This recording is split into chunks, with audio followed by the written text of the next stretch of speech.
ये जो स्टोरी है ये फैक्ट है और ये रियल घटना है। कोई मैं कहानी नहीं है सुना रहा हूँ कि जो कोई मनगढ़ंत कहानी है या फिक्शन है। ये कोई काल्पनिक कहानी नहीं है, रियल घटना है, ये केस है। और इसको प्रैक्टिकल में भी समझेंगे, एग्जाम के पॉइंट ऑफ व्यू से भी समझेंगे। जो एग्जाम में लगता है वो एग्जाम के लिए, और प्रैक्टिकल में जिनको लिटिगेशन में जाना है उनके लिए।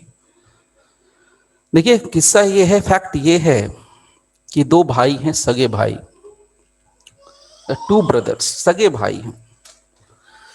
जो सगे भाई हैं उनमें से एक का नाम होता है सिद्धोपांत, सिद्धोपंत, SIDDOPANT, सिद्धोपंत। ये केस आपको मिल जाएगा, आपको आई होप सो कि आपको मिला होगा मटेरियल, उसमें मिल जाएगा। दूसरा जो सगा भाई है उसका नाम है कृष्णा राव। ये दो भाई हैं, चाहो तो आप नोट बना सकते हो, डायग्राम उतार सकते हो। तो ये सिद्धोपंत और जो कृष्णा राव, ये दो भाई हैं। इसकी डेथ होती है इन द ईयर ऑफ 1899, सोच लीजिए।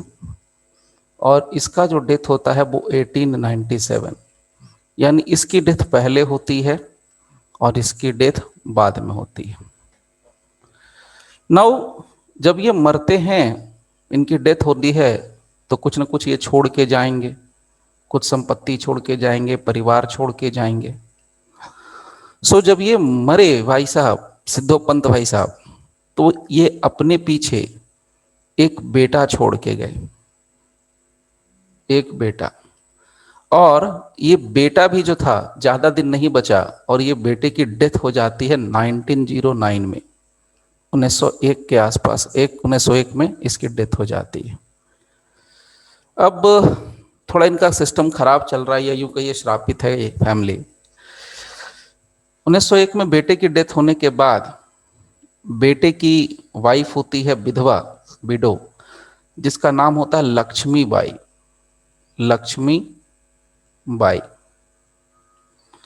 और ये जो लक्ष्मी बाई है, अब चूंकि बेटा तो इसका हस्बैंड तो सो कॉल्ड मर गया, तो भाई बच्चे कहाँ से आएंगे। तो उस जमाने में लोग दूसरी शादियां तो करते नहीं थे, लेकिन बच्चा अडॉप्ट करने का एक बड़ा फेमस सिस्टम था, वो चलता था। सो लक्ष्मी बाई ने एक बंदे को, एक लड़के को अडॉप्ट किया, उसका नाम था देवजी, उसका नाम था देवजी। और ये जो भाई साहब देवजी हैं, इनकी भी डेथ होती है। ये नहीं अडॉप्ट करके जब ये मर जाते हैं, तब ये 1935 की बात होती है। और ये अपने पीछे तीन बच्चे छोड़ जाते हैं, S1, S2, S3। आपको ये बहुत लंबी चौड़ी हिस्ट्री लग रही होगी, लेकिन ये बहुत लंबी चौड़ी हिस्ट्री नहीं है, ठीक है। मैं पहले ही बता दे रहा हूं, ये बहुत लंबी चौड़ी हिस्ट्री नहीं है। नाउ अब एक इंटरेस्टिंग चीज जानिए। एक भाई की तो इतनी सारी कहानी हो गई, और उस जमाने में आप सोच लीजिए 1899 की बात कर रहे हैं या 1900 की बात कर रहे हैं, तो मेडिकल फैसिलिटीज क्या रही होगी, किस तरह का सिस्टम रहा होगा, किस तरह से लोग रहते होंगे, वो तो थोड़ा आप आइडिया लगा सकते हैं, थोड़ा क्या पूरा आइडिया लगा सकते हैं।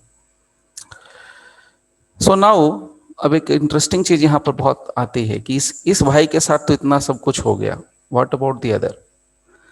जब दूसरे भाई की हम जब यहाँ पर बात करते हैं, तो ये जो भाई साहब हैं, ये असल में इसकी जो देव जी की जो डेथ होती है ना, ये 1935 को इनकी डेथ हो जाती है, मैंने आपको यहाँ तक बता दिया। ये जो कृष्णा राव हैं, इनके साथ कुछ बड़ा कुछ नहीं होता। कृष्णा जब मरते हैं, तो कृष्णा राव सिर्फ एक अपनी पत्नी को छोड़ के मरते हैं, और इनकी पत्नी का जो नाम होता है वो होता है रुक्मणी बाई, रुक्मणी बाई। अब देखिए उस जमाने में क्या होता था कि लोग 70 साल के भी होते थे तो लोग शादी कर लेते थे, और वो भी 10 साल की लड़की से। और आपको पता है कि बहुत कम उम्र में लड़कियों की शादियां होती थी, और अक्सर इसीलिए लोग ऐसा कहते हैं, साइंटिफिक रीजन है कि भाई लड़कियां मर जाती थी या आदमी मर जाता था, ये लोग पैसे के लिए शादी कर लेते थे, जो भी है वॉट एवर, उससे अपने को मतलब नहीं है। अब ये हस्बैंड तो इसका so called husband Krishna Rao मर गया 1897 में। तो रुक्मिणी बाई ने क्या किया, एक बच्चा गोद लिया, इसने भी एक बच्चा गोद लिया, और ये बच्चा गोद लेती है 26 अप्रैल 1944 को। इसने जिस बच्चे को गोद लिया उस बच्चे का नाम था श्रीनिवास, SHRI, श्री NIWS, श्रीनिवास, श्रीनिवास नारायण। इस बच्चे का नाम रखा गया श्रीनिवास नारायण।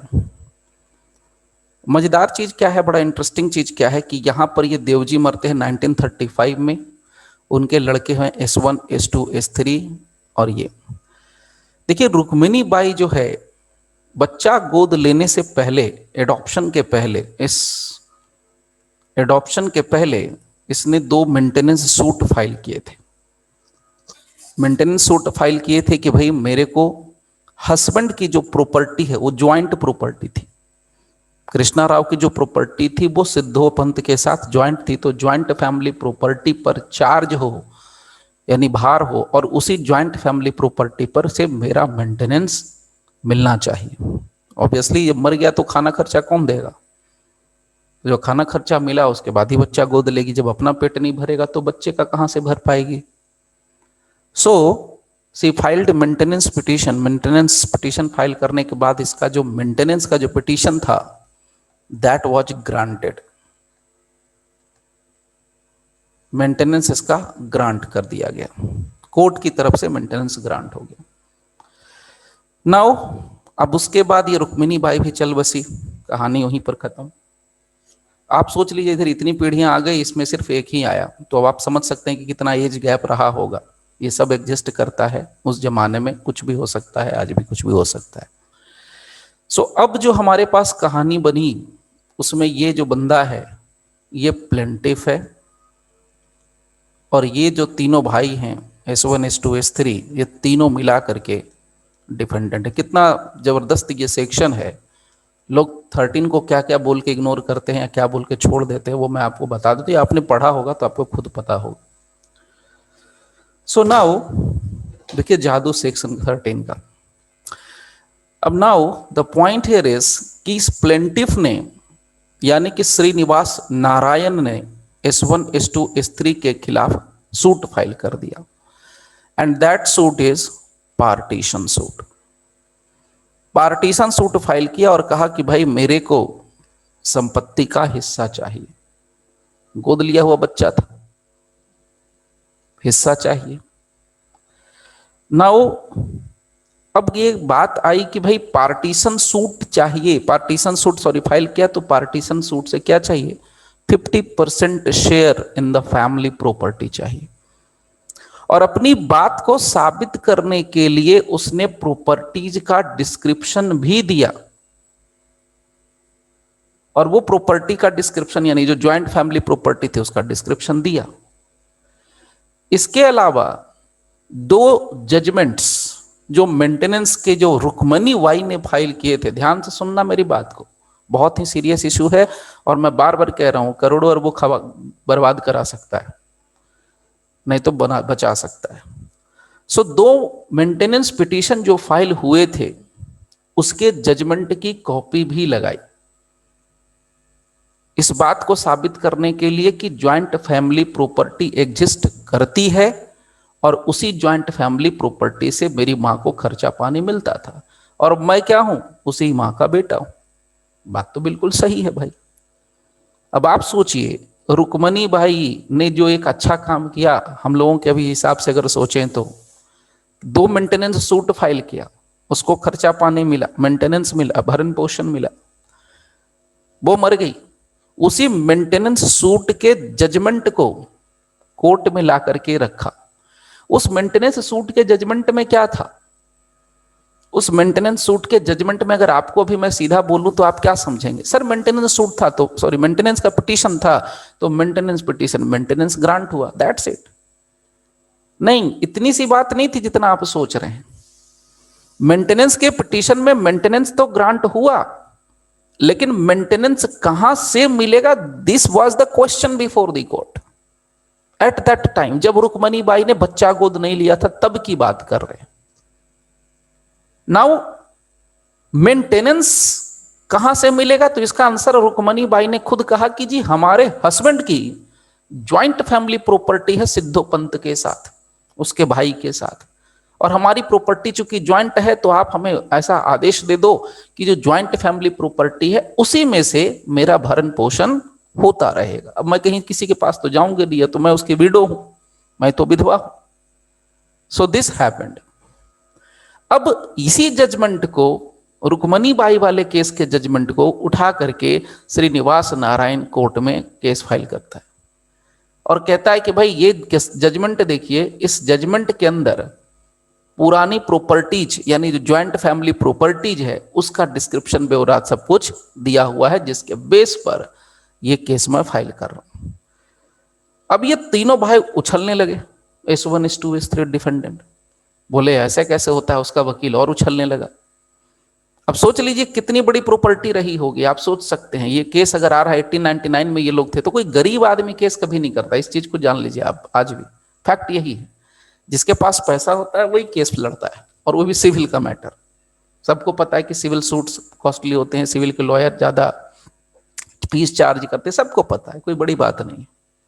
सो S1 S2 S3 ने बहुत अच्छा एडवोकेट हायर किया, और उसने एडवोकेट ने एक बात कही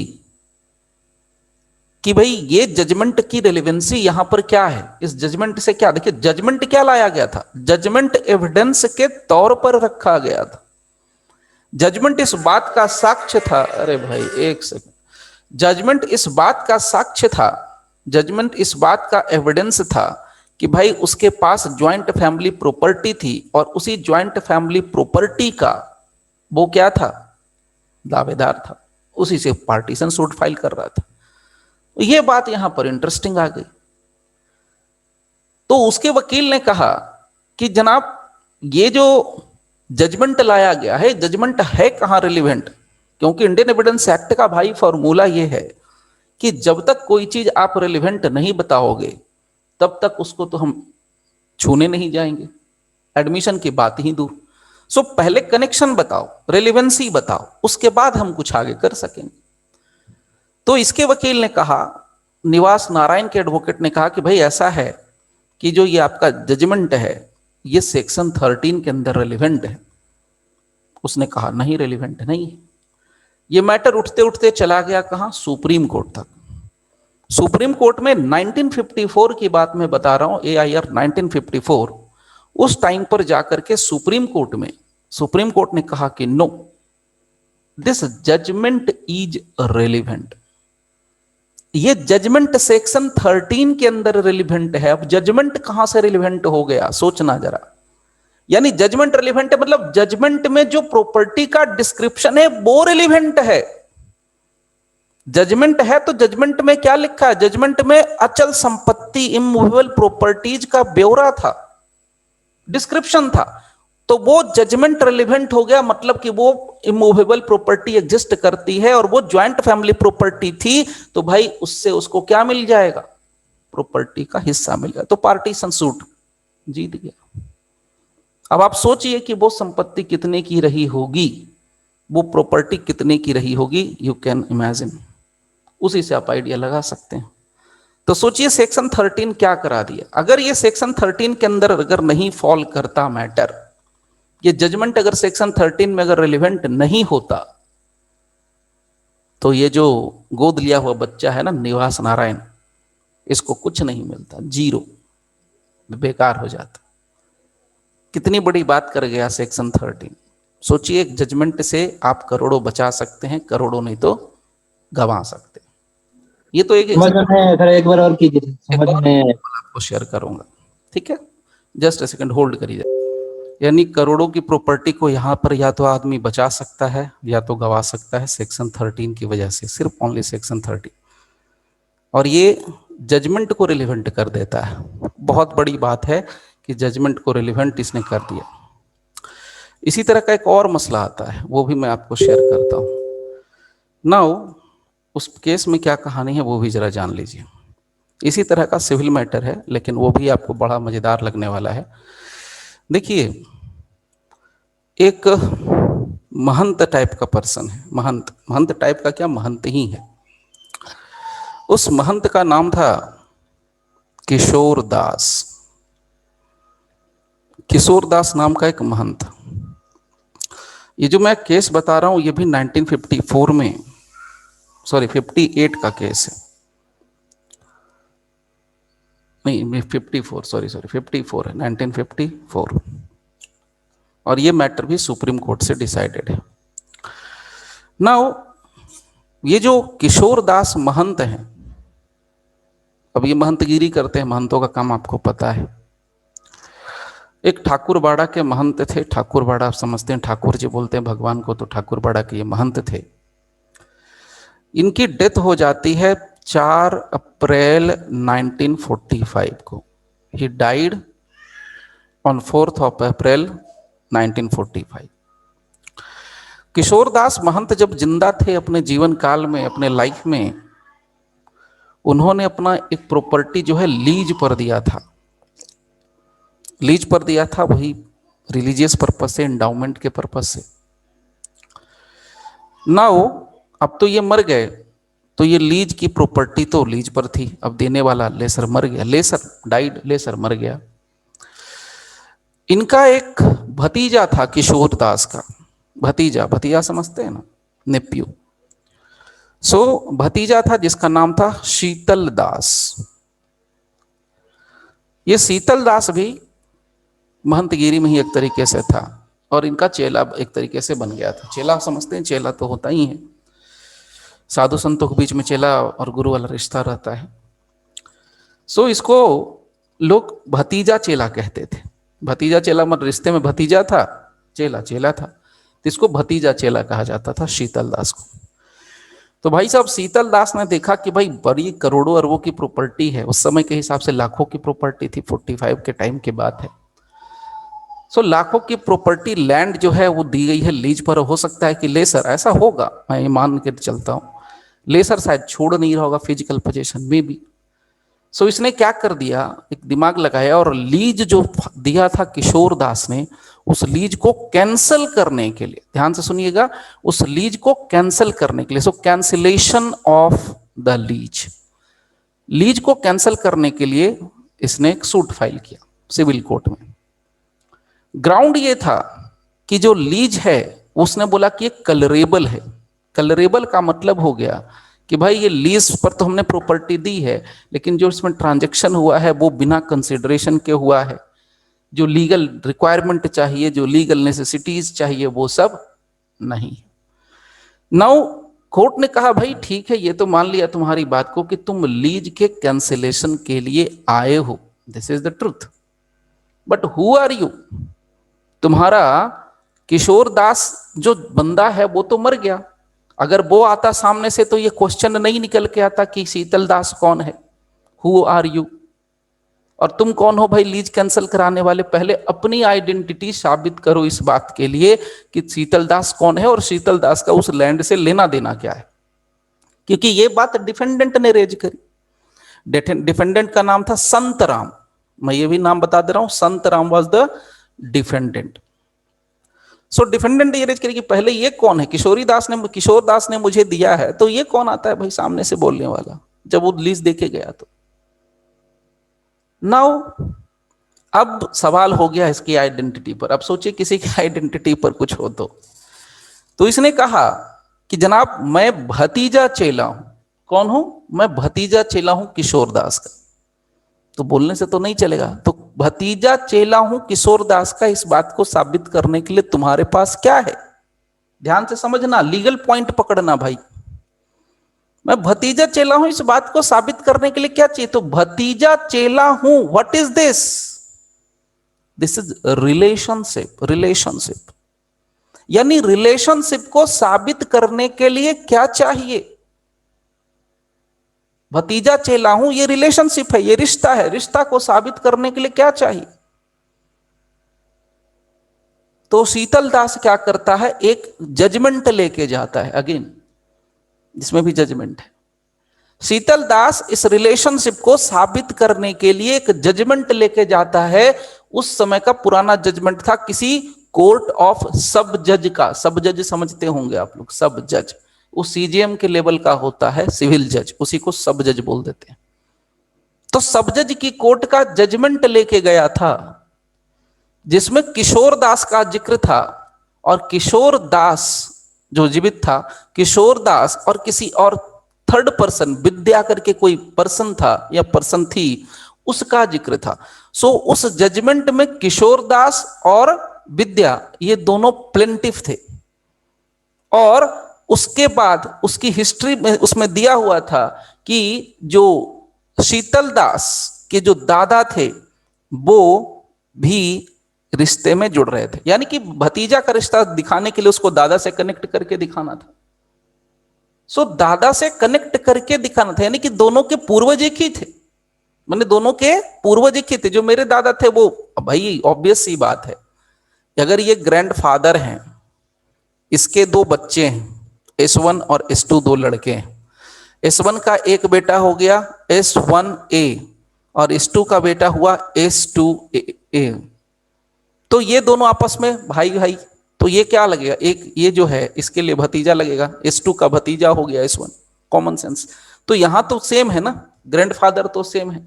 सो वो ऐसा जजमेंट लेके गया जिसमें ये बात आ रही थी। उसका इस केस से कुछ लेना देना नहीं था कि उसमें लीज दिया था नहीं दिया था, उससे कुछ लेना देना नहीं था। The question was how to determine the relationship, how to prove the relationship between the Kishore Das and the Sheetal दास।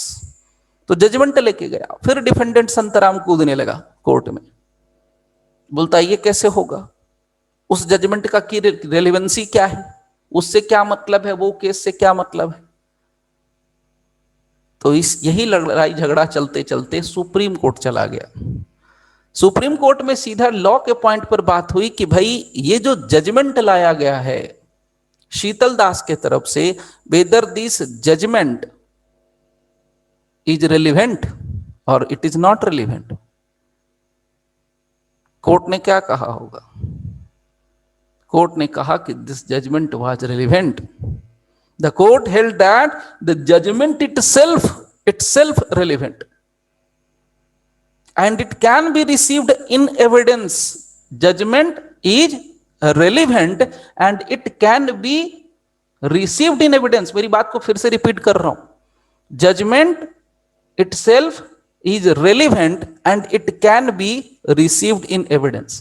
भाई जो चीज रेलिवेंट है उसी को आप एविडेंस में रिसीव करते हो, तभी आप उसको एडमिसिबल बनाते हो। तो सुप्रीम कोर्ट ने यह कह दिया कि सेक्शन 13 के अंदर ये जजमेंट ये जो जजमेंट है सब जज का, ये रेलिवेंट है। तो इससे क्या मिला, रिश्ता साबित कर पाया शीतल दास किशोर दास के बीच का। उसके बाद उसको डिक्री भी मिली, अगेन क्या निकला, करोड़ों की प्रॉपर्टी होगी, आज के डेट से करोड़ों की रही होगी। उसको क्या किया, प्रोटेक्ट किया या तो डुबा दिया। So try to understand what is the importance of section 13 in practical. रिश्ता साबित करना है तो जजमेंट लेके आ गया, प्रॉपर्टी का एग्जिस्टेंस साबित करना है तो जजमेंट लेके आ गया। सो जजमेंट की, यानी कि जजमेंट की रेलेवेंसी है सेक्शन 13 के अंदर।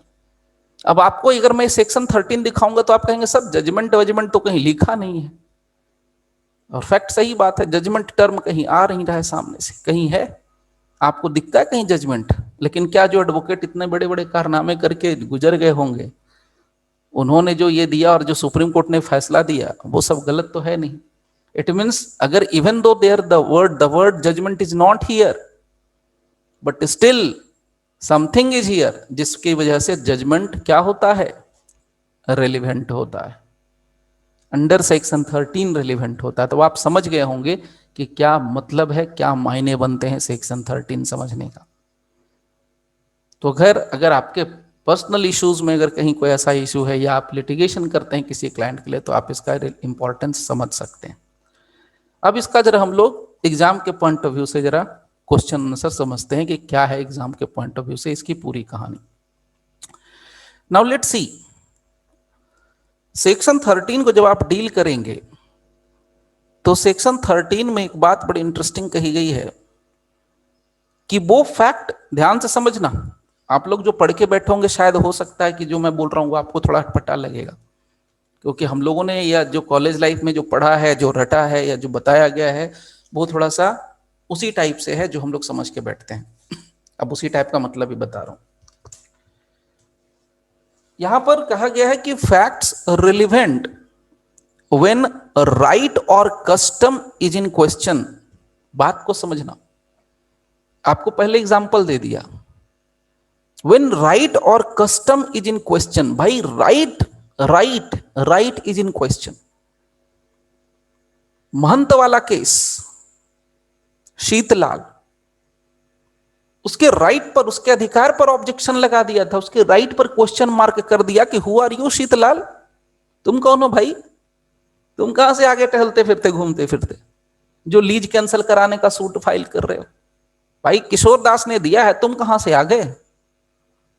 तो क्या हुआ, व्हाट इज दैट, राइट को क्वेश्चन में ले आया, राइट वाज इन क्वेश्चन।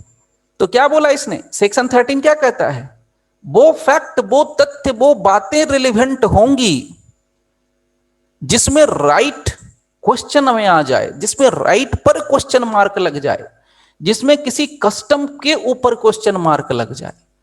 यानी कोई पर्टिकुलर अधिकार तुम्हारा है या नहीं है, मेरा किसी संपत्ति पर अधिकार है कि नहीं है, इस बात को साबित करने के लिए अगर कोई चीज आती है तो वो यहां पर फैक्ट जो है 13 के अंदर रेलिवेंट होगा। लेकिन ये नहीं बता रहा कौन सी चीज आती, बस ये बोल रहा कि जब राइट क्वेश्चन में होगा और कोई कस्टम क्वेश्चन में होगा तो फिर हम उसको मान लेंगे कि वो फैक्ट रेलिवेंट है। अब देखिए ये फैक्ट का मतलब क्या है, फैक्ट का मतलब वही है जो सेक्शन 3 में है, नहीं उससे थोड़ा और इजी और हटके है। अगर आप इसको इन डिटेल जब जाके पढ़ेंगे तो बहुत क्लियर करेगा, और एग्जाम के पॉइंट ऑफ व्यू से अब समझ लेना, बाकी तो समझ ही चुके आप लोग इंपॉर्टेंस, ऐसा कोई नहीं होगा जिसको इसका इंपॉर्टेंस नहीं समझ में आ रहा होगा। Now the question here is, where the question is as to existence of any right or custom the following facts are relevant. फिर से मैं क्वेश्चन रिपीट कर रहा हूं, where the question is, where the question is as to the existence of right or custom the following facts are relevant। जहां पर किसी right के एग्जिस्टेंस पर क्वेश्चन आ जाए कि ये तुम्हारा अधिकार है कि नहीं। महंत के केस में, वो शीतलाल के केस में शीतलाल मुकदमा कर सकता है कि नहीं, उसके पहले वाला केस श्रीनिवास, उसमें क्या वो प्रॉपर्टी के लिए पार्टीशन सूट फाइल कर सकता है कि नहीं। तो दोनों केसेज में आपको राइट दिखा, तो राइट के ऊपर अगर क्वेश्चन मार्क लग जाए, ये राइट एग्जिस्ट करता है कि नहीं करता है, तो कहता है कि वो सारे तथ्य, ध्यान से सुनिएगा, वो सारे तथ्य रेलिवेंट होंगे जिसमें राइट का जिक्र होगा, वो सारे तथ्य रेलिवेंट होंगे जिसमें कस्टम का जिक्र होगा, वो सारे फैक्ट्स रेलिवेंट होंगे जो राइट की बात करते हैं, वो सारे फैक्ट रेलिवेंट होंगे जो कस्टम की बात करते हैं एज पर सेक्शन 13। उन सबको स्टीफन साहब ने कह दिया रेलिवेंट। कितनी बड़ी बात कह के गए 1872 में। सोचिए अगर ये 1872 वाला एविडेंस नहीं होता तो शीतलाल की हालत क्या होती, श्रीनिवास की हालत क्या होती, और पता नहीं कितने लोग भी केस लड़ रहे होंगे कोर्ट में पेंडिंग हुआ, उसकी हालत क्या होगी। तो बहुत बड़ी बात है। नाउ अब ये सिर्फ इतना गोल गोल कहता है कि वो तथ्य रेलिवेंट होंगे, तो वो तथ्य कहां से ढूंढेंगे, वो फैक्ट कहां से लाएंगे, वो तथ्य कहां से लाएंगे। कहता है कि any transaction by which the right or custom in question was created. वो सारे ट्रांजैक्शंस, एनी ट्रांजैक्शन, वो सारे ट्रांजैक्शन जो राइट की बात करते हैं, बाय विच, वो सारे ट्रांजैक्शन जो कस्टम की बात करते हैं।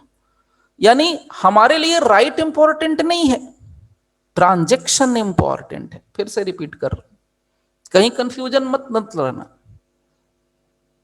आपको क्या चाहिए, आपको रिलेवेंसी चाहिए कि कोई चीज रिलेवेंट कहां है।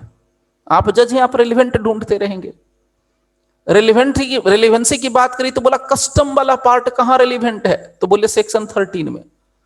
अरे भाई तो कस्टम कहां से आ रहा है, कस्टम वाली बात कहां आ रहा है। कहता है कोई transaction,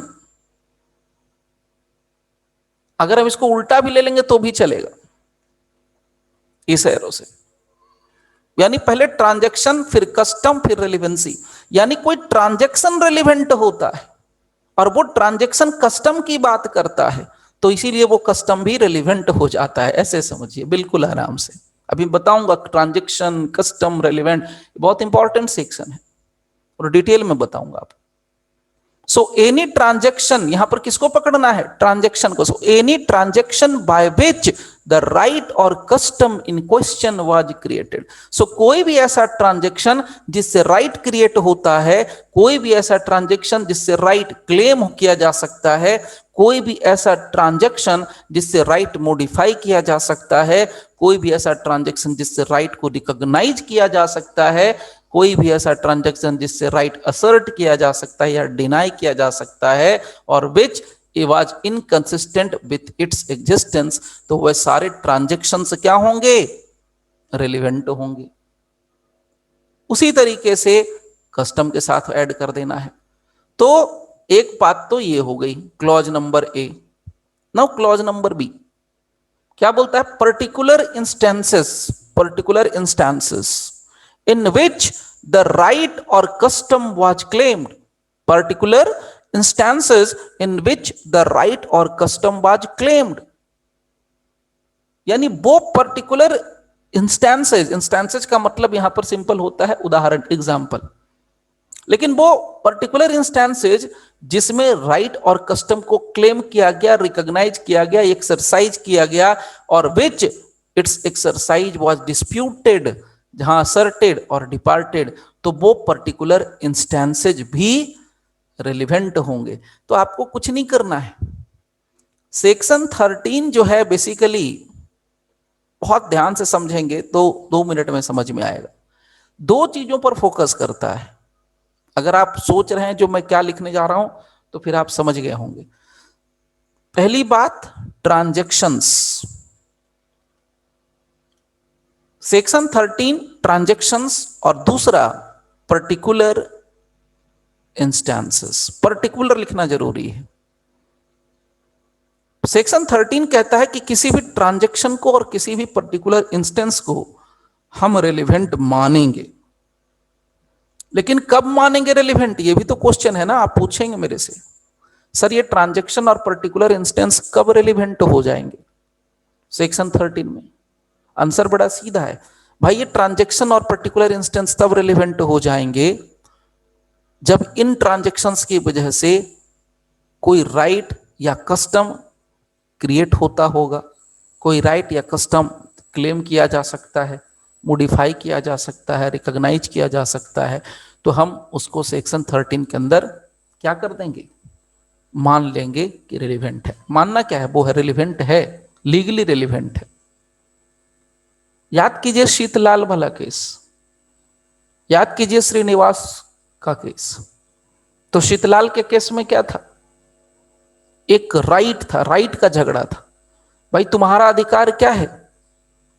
how you can file cancellation of lease. अरे जिसको सोचो, लेसी को कितना बुरा लगेगा। मतलब आप ही सोचिए, आपको मैं देता हूं कि चलो भाई तुमको 20 साल के लिए लीज पर कोई प्रॉपर्टी दे दी, मैंने आपको कोई प्रॉपर्टी अपनी 20 साल के लिए दे दी, आप मस्त बढ़िया से कंस्ट्रक्शन करके या कुछ काम करके उसमें कुछ तो पूंजी वगैरह लगाए होंगे आप उस प्रॉपर्टी पर, आप लगा के काम कर रहे हो। अचानक से आपको पता चलता है कि मैंने कैंसलेशन ऑफ लीज के लिए एप्लीकेशन मूव कर दिया, सूट फाइल कर दिया है, तो जो 20 साल चलने वाला है उसको 10 साल में मैं खत्म कर रहा हूं, तो फिर क्या होगा? इस बात को समझिए। तो ऑब्वियसली जो डिफेंडेंट होगा उसके लिए तो बुरा होने वाला है। ये बहुत बड़ी बात होती है। सो नाउ ट्रांजैक्शंस या पर्टिकुलर इंस्टेंसेस, तो आपको मैंने अभी जस्ट कहा कि सेक्शन 13 की जब हम बात करते हैं तो राइट दिखना चाहिए, और राइट से भी पहले क्या दिखना चाहिए? ट्रांजैक्शन दिखना चाहिए। तो देखिए ना, आपको पता चला एक जजमेंट लाया गया, शीतलाल के केस में एक जजमेंट लाया गया सब जज की कोर्ट का, और सब जज की कोर्ट के जजमेंट क्या है? एक ट्रांजैक्शन है। अब बोलेंगे सर ये ट्रांजैक्शन कैसे है? अरे भाई बिजनेस ट्रांजैक्शन है। बिजनेस ट्रांजैक्शन का मतलब क्या हुआ? कोर्ट ने अपने डे टू डे रूटीन में पास कर दिया। कोर्ट का काम क्या है? सुबह 10 बजे बैठना, 6 बजे तक बैठना, 10 से 6 या 10 से 5। और कोर्ट का काम क्या? फैसले सुनाना। तो कोर्ट ने क्या किया था? फैसला सुनाया था। तो डे टू डे रूटीन जो कोर्ट का है उसमें कोर्ट ने एक जजमेंट पास किया, तो वो एक ट्रांजैक्शन हुआ, एक ट्रांजैक्शन है वो, कोर्ट का जजमेंट जो निकल के आया वो ट्रांजैक्शन से निकल के आया। अब उस ट्रांजैक्शन में राइट का जिक्र था, उस ट्रांजैक्शन में राइट का जिक्र था और उस राइट को रिकॉग्नाइज करवा दिया, और इसी वजह से वो जो जजमेंट हो गया वो सेक्शन 13 के अंदर रिलेवेंट हो गया। थोड़ा इन डेप्थ है, ऊपर ऊपर अगर बोलने के लिए होता तो अब तक निकल गए होते। इस बात को समझिए, यही बात आपको नोट्स में मिली है और यही बात यहां पर डिटेल से बताई गई है। देखिए, ये तो खैर सेक्शन की बात थी, यहां पर देखिए बहुत क्लियर कहा गया है। आपको मैं थोड़ा कलर चेंज करके दिखाता हूं। देखिए, first part clause A deals with transaction, transaction. So where the question is as to whether a certain right or custom exist, जहां पर ये क्वेश्चन आ जाएगा कि भाई ये कोई पर्टिकुलर राइट या कोई पर्टिकुलर कस्टम एग्जिस्ट करता है। एनी ट्रांजैक्शन बाय विच, कोई भी ऐसा ट्रांजैक्शन जिसके द्वारा राइट या कस्टम इन क्वेश्चन या तो क्रिएट हुआ, क्लेम्ड हुआ, मॉडिफाइड हुआ या रिकॉग्नाइज्ड हुआ। शीतलाल, पकड़ लो शीतलाल को, पकड़ लो श्रीनिवास राव को, श्रीनिवासी नाम था ना उसका, पकड़ लो उसको। क्या है सामने तो है, any transaction by which the right or custom, custom की बात नहीं हमारे पास है, आएगा कस्टम भी देखेंगे। The right or custom in question was created, claimed, modified और रिकॉग्नाइज्ड। तो रिकॉग्नाइज किया उसने, दावा भी यहां पर ले सकते हो आप, क्योंकि प्रॉपर्टी का दावा कर रहा था कि ज्वाइंट फैमिली प्रॉपर्टी है, और ये बात जजमेंट में मेंशन थी कि ज्वाइंट फैमिली प्रॉपर्टी है, और उसी ज्वाइंट फैमिली प्रॉपर्टी के भार से मेरे को मेंटेनेंस चाहिए, उसी पर भार लगाओ, उसी पर चार्ज करो, वहीं से मेरे को मेरा मेंटेनेंस चाहिए जब तक हम जिंदा रहेंगे, तब जाके बच्चा गोद लेती है, और उसके मरने के बाद वही प्रॉपर्टी पर पार्टीशन सूट दावा करता है। तो क्या निकल के आया, फर्स्ट पार्ट कहता है ट्रांजैक्शन, और ट्रांजैक्शन के लिए कहा कि कोई भी ऐसा ट्रांजैक्शन होना चाहिए जो राइट या कस्टम को या तो क्रिएट करता हो, क्लेम करता हो, मॉडिफाई करता हो, रिकॉग्नाइज करता हो, असर्ट करता हो, डिनाई करता हो, या जो इनकंसिस्टेंट विथ इट्स एग्जिस्टेंस को साबित कर सकता है या किया जा सकता है। तो वो सारी चीजें यहां पर क्या हो जाएंगी, अंडर सेक्शन 13 रेलिवेंट होंगी। तो होगा क्या, ट्रांजैक्शन। उसी तरह से देखो सेकंड पार्ट, सेकंड पार्ट में टर्म आता है इंस्टेंसेस। इंस्टेंसेस फिर से वही बात, जहां राइट और कस्टम आएगा क्वेश्चन में, वहां पर पर्टिकुलर इंस्टेंसेस को हम क्या करेंगे, रेलिवेंट मानेंगे। सो आपको रिलेवेंट करने के लिए, किसी मैटर को रिलेवेंट लाने के लिए सेक्शन 13 में क्या चाहिए, आपको ट्रांजैक्शन देखना पड़ेगा। किसी मैटर को सेक्शन 13 में रिलेवेंट करने के लिए आपको क्या देखना पड़ेगा, पर्टिकुलर इंस्टेंसेस देखना पड़ेगा।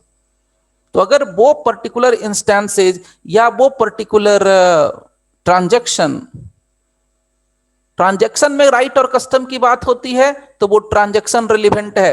Very very important point and golden statement for this section. अगर किसी ट्रांजैक्शन में राइट और कस्टम की बात होती है तो भाई वो ट्रांजैक्शन रिलेवेंट है, कस्टम रिलेवेंट नहीं होता। समझना, हम लोग यही कॉलेज से रट के बैठे, कस्टम कस्टम कस्टम, खूब रट लिया custom. Transaction is relevant because that transaction is dealing with the custom, that transaction is dealing with the rights, और वो ऐसे राइट और कस्टम की बात करता है जो क्रिएट करता है, मॉडिफाई करता है, दैट इज डिफरेंट। उसी तरीके से कोई पर्टिकुलर इंस्टेंसेस इज रिलेवेंट अगर वो पर्टिकुलर इंस्टेंसेस किसी ऐसे कस्टम और राइट की बात करता है जो कि मॉडिफाई करे, एग्जिस्ट करे, एक्सरसाइज करे, वो सारी चीजें। ठीक है, तो दो चीजें क्लियर कर लेना, सेक्शन 13 सिर्फ और सिर्फ दो चीजों को रिलेवेंट करता है, ट्रांजैक्शन और इंस्टेंसेस। So now